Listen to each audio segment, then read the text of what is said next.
The morning sun spilled over the downtown skyline as Claire Montgomery carefully folded a simple cream blouse into her overnight bag. Next to it, she tucked a soft blue cardigan. Comfort over flash always her style. In the adjacent bathroom, her husband, Marcus Montgomery, called out, "Are you sure you don't want to wait and ride up with me tomorrow?" Claire smiled to herself, zipping the bag shut. "And miss my spa date with Emily? Not a chance. Besides, I want to swing by the new dealership before you get there." Marcus appeared in the doorway, towel slung around his waist, graying at the temples but still carrying the magnetic energy of a man who had built an empire from scratch. "Just remember, nobody knows you there yet. Haven't even met the staff myself." "That's the idea," Claire replied, planting a kiss on his cheek. "Your official inspection team arrives tomorrow. Today, I'm going to experience it the way any customer would." Marcus chuckled. "Secret shopping our own business. Smart as ever. 15 years in customer service before I met you," she reminded him. "I know exactly where businesses succeed and fail." Marcus' latest acquisition was the crown jewel of his growing empire. Meridian Lux Motors, a prestigious dealership in the heart of Chicago, known for high-end vehicles and an increasingly problematic reputation for snobbery. 3 hours later, Claire parked her modest sedan several blocks from the dealership. She smoothed her blouse, adjusted her cardigan, and checked her reflection. At 43, she wore her years with gray-slaff lines at her eyes, a quiet confidence about her. Today, she wasn't Claire Montgomery, co-owner of Montgomery Automotive Group. She was just Claire. The dealership's facade gleamed under the sun-polished glass, steel accents, and luxury cars displayed like museum pieces. She pushed through the glass doors into a sea of tailored suits, polished floors, and sharp glances. Almost immediately, a group of 3 salesmen chuckled at something on a smartphone near the reception desk. Claire approached a sleek graphite gray coupe, tracing its smooth curves with her fingertips. A salesman appeared tall, polished, smile tight-treating her plain outfit like a warning label. "Good morning. Just browsing today?" "Actually," Claire said warmly, extending a hand, "I'm interested in this model." "Claire." Darren Scott, the name tag confirmed. His handshake was fleeting, dismissive. "That's our Velo's Jeet, very exclusive." His tone implied she might be wasting her time. "It's beautiful," Claire said, ignoring the chill in his voice. "I'd like to know more and possibly take it for a spin." Darren's smile strained. "Of course. Though, you should know, the Veloz starts at $122,000. Perhaps I could show you something a little more practical." "This model is exactly what I want," Claire said firmly. "Very well," Darren sighed. "It has a turbo V8, handcrafted interior, advanced tech." He rattled off specs with all the enthusiasm of a grocery clerk reading off produce prices. 2 other salesmen glanced over, smirking. "I'd love to test drive it," Claire said. Darren's eyebrows lifted. "Our policy requires pre-approval from finance. Maybe we should discuss payment options first."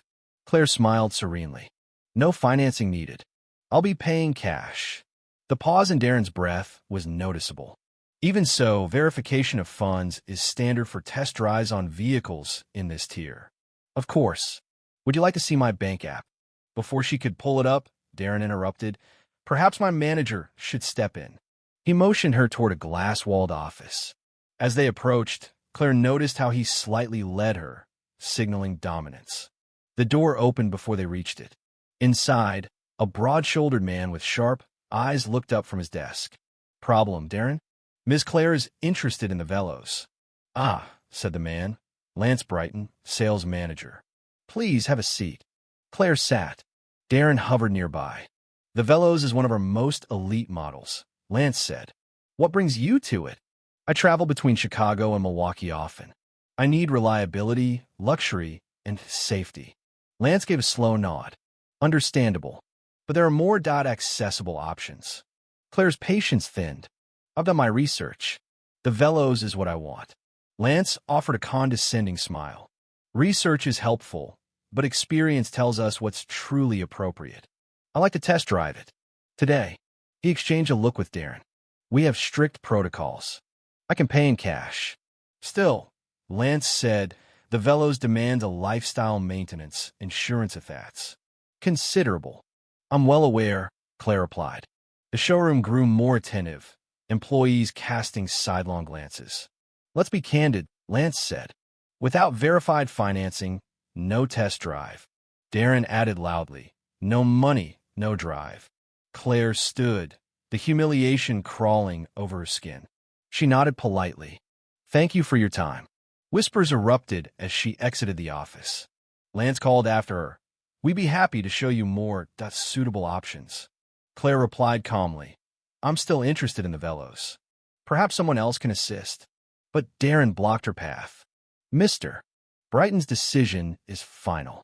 What exactly makes it unsuitable for me? Claire asked. Darren fumbled.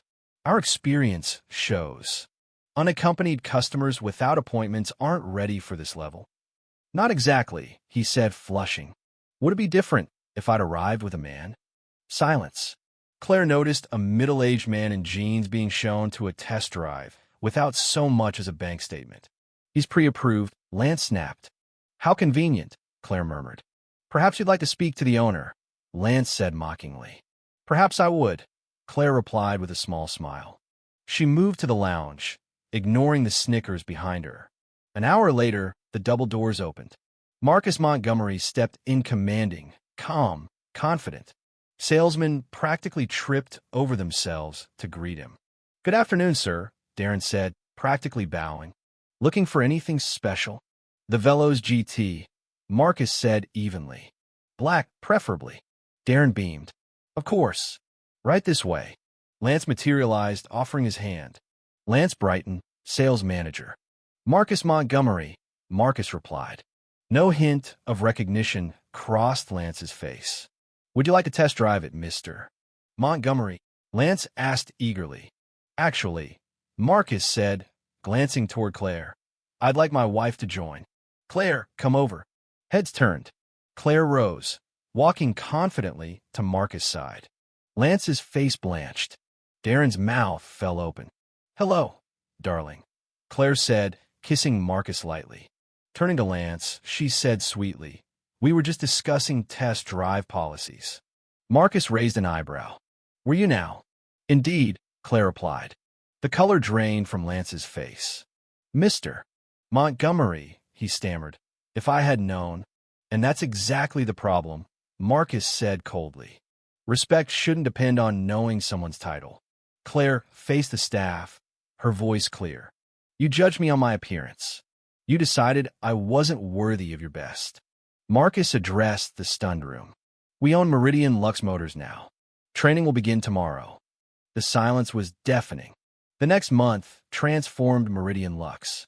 Lance and Darren were gone, replaced with new staff trained by Claire herself. Customer service, not prejudice, became the dealership's hallmark. Claire returned one crisp morning in the same cardigan and blouse. Thomas, the new lead salesman, greeted her warmly. Good morning, Mrs. Montgomery. Here to test the Velos. Absolutely, Claire said. As she slid behind the wheel, Marcus watched proudly from his office. Sometimes, the best way to reveal true character was to let people show it themselves and then quietly, decisively, set a better standard.